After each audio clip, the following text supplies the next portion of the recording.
ನಮಸ್ತೆ ವೀಕ್ಷಕರೇ, ಇಂದಿನ ರೆಸಿಪಿ ಸಜ್ಜೆ ಹಿಟ್ಟಿನ ದೋಸೆ. ಮೊದಲಿಗೆ ಒಂದು ಪಾತ್ರೆಯಲ್ಲಿ 1 ಕಪ್ ಸಜ್ಜೆ ಹಿಟ್ಟು ಹಾಕಿಕೊಳ್ಳಿ. ಹಿಟ್ಟಿಗೆ ಸ್ವಲ್ಪ ಸ್ವಲ್ಪವೇ ನೀರನ್ನು ಸೇರಿಸುತ್ತಾ ಈ ರೀತಿ ಮಿಶ್ರಣವನ್ನು ತಯಾರಿಸಿಕೊಳ್ಳಿ. ಈ ಮಿಶ್ರಣಕ್ಕೆ 1 ಕಪ್ ನೀರು ದೋಸೆಯ ಹಿಟ್ಟನ್ನು ಸೇರಿಸಿ.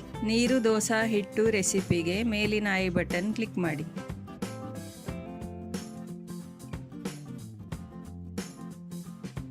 ಮಿಶ್ರಣಕ್ಕೆ ಅರ್ಧ ಚಮಚ ಉಪ್ಪು ಹಾಕಿ ಎಲ್ಲವೂ ಹೊಂದಿಕೊಳ್ಳುವಂತೆ ಚೆನ್ನಾಗಿ ಮಿಕ್ಸ್ ಮಾಡಿಕೊಳ್ಳಿ.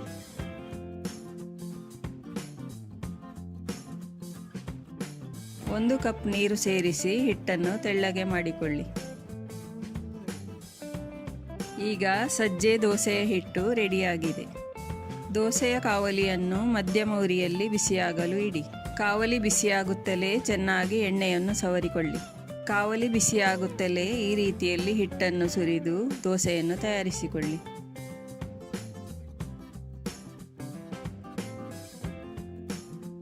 ಒಂದು ನಿಮಿಷದ ನಂತರ ದೋಸೆಯ ಮೇಲ್ಭಾಗಕ್ಕೆ ಎಣ್ಣೆ ಅಥವಾ ತುಪ್ಪವನ್ನು ಸವರಿ. ಕಾವಲಿಯ ಸುತ್ತ ದೋಸೆ ಬಿಟ್ಟುಕೊಂಡು ಬರುವಾಗ ದೋಸೆ ಕಾದಿದೆ ಎಂದರ್ಥ.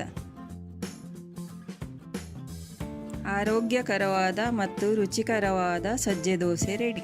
ಈ ದೋಸೆ ಯಾವುದೇ ಚಟ್ನಿ ಅಥವಾ ಚಟ್ನಿ ಪುಡಿಯೊಂದಿಗೆ ತಿನ್ನಲು ರುಚಿಯಾಗಿರುತ್ತದೆ.